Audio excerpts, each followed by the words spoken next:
जय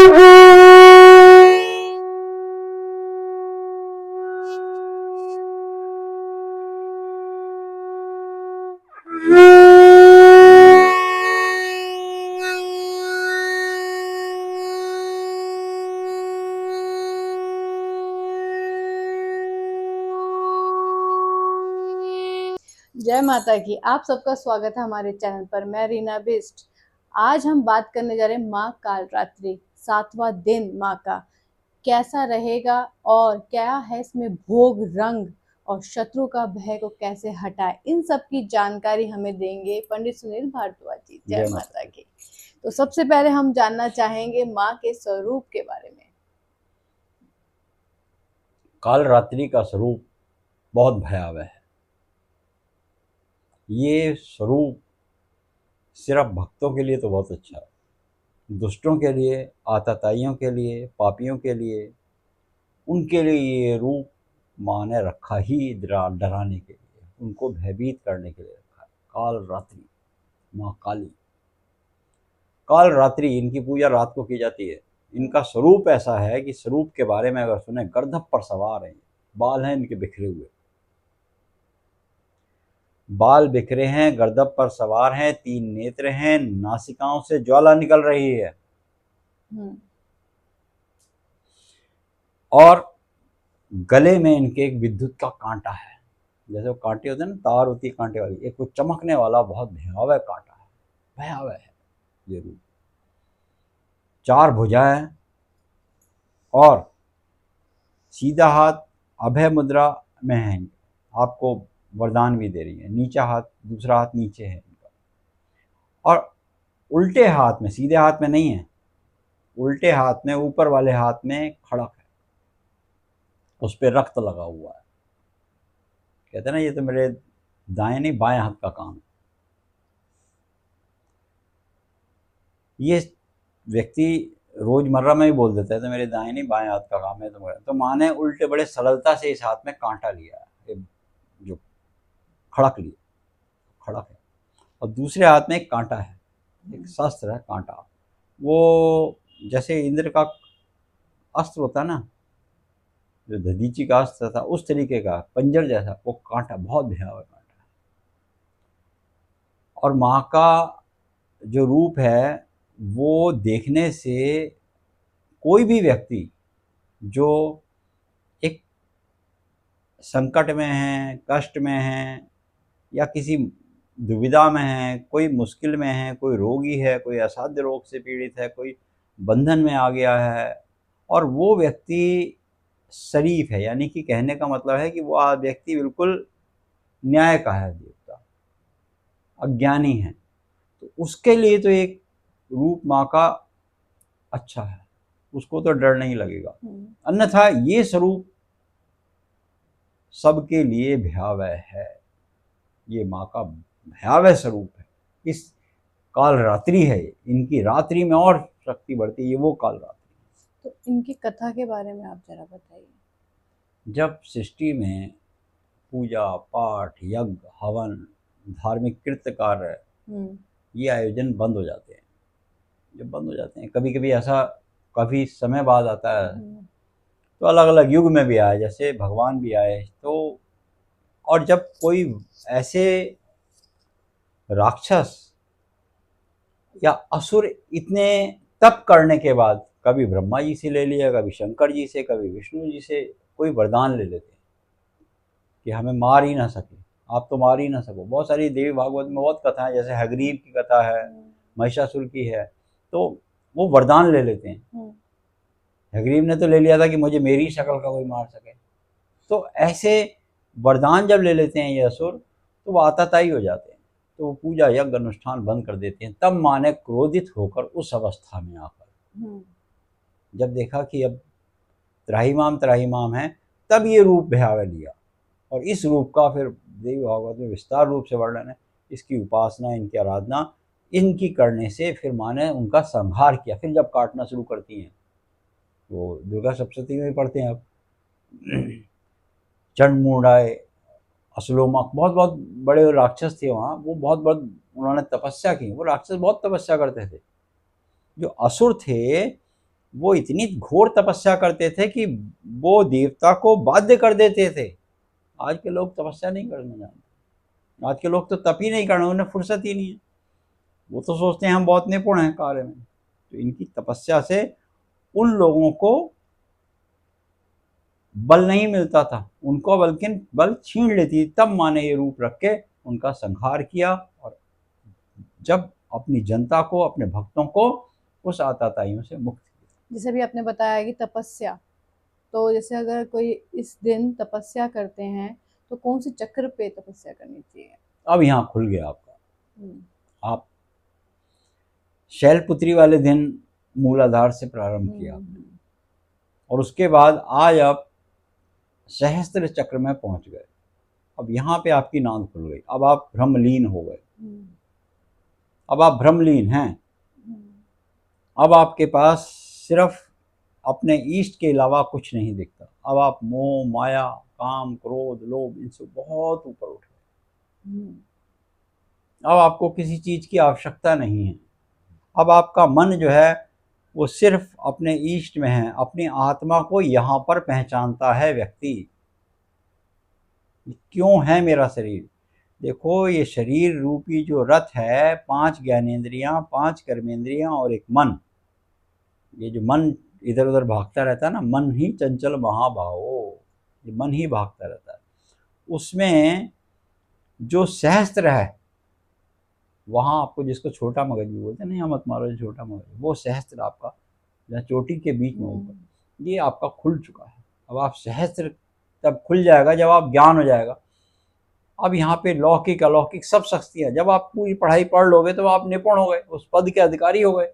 अब जब पद के अधिकारी हो गए तो वो शक्तियाँ आपको दी जा सकती हैं, वो अधिकार आपको, कुंडलनी जागृत, वही कोई कुंडल, वो अधिकार आपको दिए जा सकते हैं, जिससे आपका ऑरा, सारे चक्र आपके कलरफुल है, अलग अलग कलरों के नाम, उनमें रंग हैं, उसके बाद उसकी क्रियाएं हैं, उसके अक्षर दिए गए हैं। वो अब आपकी कुंडलनी तब जागरण, तब आपको फिर मोह माया से बहुत ऊपर उठ जाते हैं। मेरा तेरा, अपना पराया, दूर दृष्टि, ये सब आपको पूर्वानुमान होने लगता है। वो रात्रि है, काल रात्रि, इनकी रात्रि को पूजा बहुत ज्यादा। हाँ, मैं इसी में आने वाली थी कि जैसे कि हर नवरात्रि में हर दिन एक पूजा, एक मंत्र, एक जाप जो हम करते हैं, तो जैसे काल रात्रि वाले दिन रात को किस मंत्रों का जाप से माता को बहुत प्रसन्न मंत्र करना हैं चाहिए? इसमें बहुत मंत्र हैं। सबसे पहले तो काल रात्रि का सबसे प्रमुख है 10 महाविद्याओं के नाम। अब वो कौन कौन से हैं, वो मंत्र बन जाएगा। देखो, जयंती है, मंगला काली, भद्रकाली, कपालिनी, दुर्गा, क्षमा, शिवा, धात्री, स्वाहा, स्वधा, नमस्तुते, इनको नमस्ते करते हैं। अब उसको अगर मंत्र में बोलो, जयंती, मंगला काली, भद्रकाली, कपालिनी, दुर्गा, क्षमा, शिवा, धात्री, स्वाहा, स्वधा, नमस्तुते। अब आपको शत्रु भय है, आपको आजकल हाँ, वही है कि जैसे शत्रु भय, रोग को डर रहता है, रोग आना, शेष आना, पावन शेष, ये मंत्र। अब आपको भय रहता है रात्रि, अगर उसमें एक और है, काल रात्रि की पूजा तभी करें, रात्रि में की जाती है। बहुत सुंदर मंडप बनाया जाता है, वहाँ बनाया जाता है, रात्रि में की जाती है, 12 बजे के बाद भी की जाती है काल रात्रि, क्योंकि नवरात्रे हैं। बगुलामुखी इसमें की जाती है, बगुलामुखी महाविद्या, 8वीं महाविद्या है। तो ये हल्दी से उत्पन्न, क्योंकि उस समय सृष्टि नहीं चल रही थी, विष्णु सृष्टि का निर्माण करते थे। एक राक्षस आता था, वो फूंक मार के उड़ा देता था। एक राक्षस आता था, फूंक मार, कोई आप पूजा कर रहे हैं, विष्णु को ही नहीं करने देता था। वो अपने हवा से फूंक मार के उड़ा देता था। वो सृष्टि भगवान बनाते थे, उड़ा देता था, बनाते, युग बीत गए, इस सृष्टि का निर्माण ही नहीं होने दिया। तब देवताओं ने आग्रह किया कि आप इस हल्दी की नदी के पास बैठ के आप हवन कीजिए। पीली हल्दी की नदी के पास बैठ के हवन किया गया। तो वहां से भी कोई मंत्र है? बिल्कुल है। जब हवन किया तो वो उत्पन्न हुई। जी जी। और वो जो स्वरूप है माँ का, वो बड़ा भयावह है। वो भी काल रात्रि जैसा ही, वो भी काल इन नवरात्रों के दिनों में सिद्ध किया जा सकता है, मगर वो योग्य गुरु के संरक्षण में करना चाहिए, ऐसे नहीं करना चाहिए। क्योंकि वो आप कर तो रहे हैं, किसी लक्ष्य को पाने के लिए कर लें, आपके अंदर लालच है तो भी आप कर रहे हैं, उसमें एक विद्या है कि अगर आप उस मंत्र का उच्चारण कर रहे हैं तो आप में या आपके शत्रु में जो सच्चा होगा जीत उसकी होगी, नहीं, हर कोई नहीं कर सकता। इसलिए कोई करता नहीं है। जी, इसलिए डर भी रहेगा। उसमें माने एक आध जो सच्चा हो। यहाँ विष्णु सच्चे थे जी, तो सृष्टि के कल्याण के लिए कर रहे थे ना काम, जी। तो उसका विनाश हो गया, तो उसका माने विनाश कर हर दिया। कोई हर कोई नहीं। हर किसी तो को नहीं करना उनका मंत्र है, यूं तो हम पूरा नहीं बोलेंगे इस पे, चाहिए। क्योंकि आप भी मंत्र यूं तो आपको बहुत जगह मिल जाएंगे, कहते हैं वो गुरु से कान में लेना चाहिए। ओके। ओम ऐं ह्रीं क्लीं, या ओम ह्रीं बगलामुखी सर्वदुष्टानां वाचा मुखम पदम स्तंभाय जीवम कीलम कीलम बुद्धि विनाशनाय ओम ह्रीं स्वाहा। इसके स्वाहा हटा के एक मंत्र और ओम ह्रीं फट है, वो फिर स्वाहा है। उसमें इसमें ऐसे हवन नहीं है, हिरण मुद्रा में नहीं है, इसमें ऐसे जी। ये रात्रि में किया जाएगा। अच्छा अच्छा। ये रात्रि में ऐसे किया जाएगा, ओम ह्रीं फट स्वाहा। जी। ये शक्ति का आह्वान करने के लिए है। मगर शक्ति जब का आह्वान होगा तो आप याद रखें तभी करें आप इसे बैठ के। आपने पुरोहित, आपके पहले बात तो पुरोहित ही नहीं करेंगे आपको, अन्यथा पुरोहित करेगा ही नहीं आपके लिए, ब्राह्मण भी नहीं करेंगे। ब्राह्मण क्योंकि देखो वो पैसे लेंगे, थोड़ा लालच होगा, तो उनको पता है कि जैसे ही पैसे और लालच लेंगे तो कष्ट आएगा। तो बहुत निष्पक्ष निस्वार्थ ब्राह्मण जो सिद्ध ब्राह्मण है, आज इनके 3 स्थान हैं, नलखेड़ा, दतिया और आपके पंजाब में जो है चंडीगढ़ के पास जो ऊपर जाके हैं वहाँ पे 3 स्थान हैं इनके सिद्ध पीठ, जिसमें नलखेड़ा को और दतिया को प्रमुख। नलखेड़ा में साक्षात तो 3 वाली देवियाँ हैं, तो वहाँ पे ये अनुष्ठान दिन रात चलते रहते हैं, रात्रि में भी चलते रहते हैं। तो काल रात्रि वाले दिन आप अपने स्वयं भी कर सकते हैं, एक माला भी कर सकते हैं, मगर हमारा कहना यही है कि वो माला तभी करें जब आप बिल्कुल सच्चे हैं। आप सच्चे हैं, आपको पता है मैंने कुछ गलत किया नहीं है, मेरे से गलत हुआ ही नहीं है, और ये मुझे अनायास परेशान कर रहा है, या मुझ पे मेरा धन संपत्ति पैसा मुझे देना नहीं चाहता, छीन लिया, झपट लिया, और मैं बिल्कुल शरीफ हूँ, तब आप इनका आह्वान या इनके मंत्रों का उच्चारण करें। नहीं तो आपको अन्यथा ये स्वयं उल्टा पड़ सकता है। और फिर भी किसी गुरु को या कोई काल रात्रि जानने के योग हों या जो बगलामुखी सिद्ध लोग हों, उनसे ही करा। मतलब इसमें गुरु का करना जरूरी है, गुरु का होना जरूरी है। आपको पता नहीं बिना चलेगा, गुरु के जब वो शक्ति आएगी तो आप कैसे रोकेंगे। जी। तेज जो है, देखिए जितनी देवियां हैं, जितनी पूजा, रात ये नवरात्रे हैं, ये दिन नहीं है, 9 दिन 9 दिन नहीं कह रहा है, नवरात्रि हैं। रात्रि में शक्ति और बढ़ेगी, जी जी। मगर इन शक्तियों के दिन और तेज बढ़ेगा। देखो रात्रि में कहते हैं पूजा नहीं होती, मगर नवरात्रों में पूजा होती है। मावस को पूजा नहीं होती, मावस को पितरों को माना गया, मगर मावस को दिवाली की पूजा होती है। जी जी।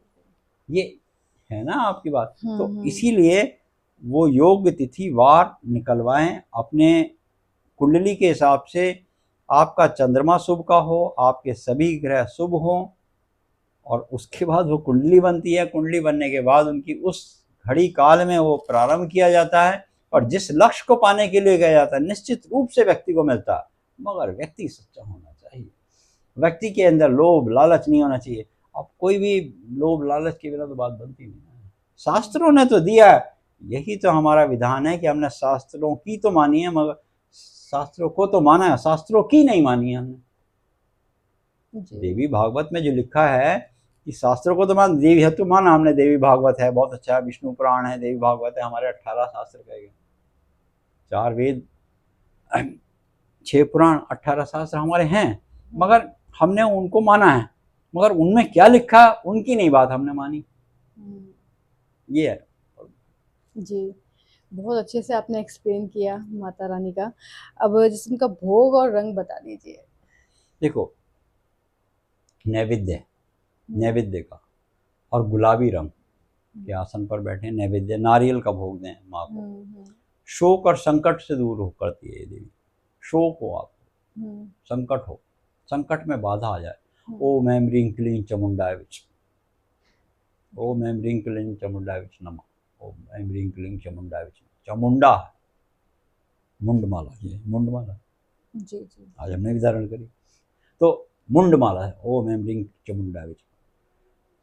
जो मंत्र आप करेंगे उस मंत्र का आपको फल निश्चित रूप से मिलेगा। मगर वही बात फिर बाद में इनकी पूजा में यही बात कही है, शुद्धिकरण बहुत ज़्यादा चाहिए, क्योंकि मन वचन कर्म, ये इसमें लिखा है मन वचन कर्म से व्यक्ति को, और सहस्त्र खुला है आपका। आज आपके पास आपके शरीर में वो एनर्जी प्रविष्ट कर रही है, आपको वो एनर्जी मिल रही है। उस एनर्जी का आप अच्छा उपयोग करें, जो आपके आपके परिवार के कल्याण के लिए हो और देश का भी कल्याण करे आपका। जी, बहुत बहुत धन्यवाद। जय माता कि आपने इतने अच्छे से हमारे व्यूवर्स को बताया। आप लोगों को ये वीडियो कैसा लगा कमेंट बॉक्स में कमेंट कीजिए, लाइक शेयर सब्सक्राइब करना मत भूलिएगा। जय माता की।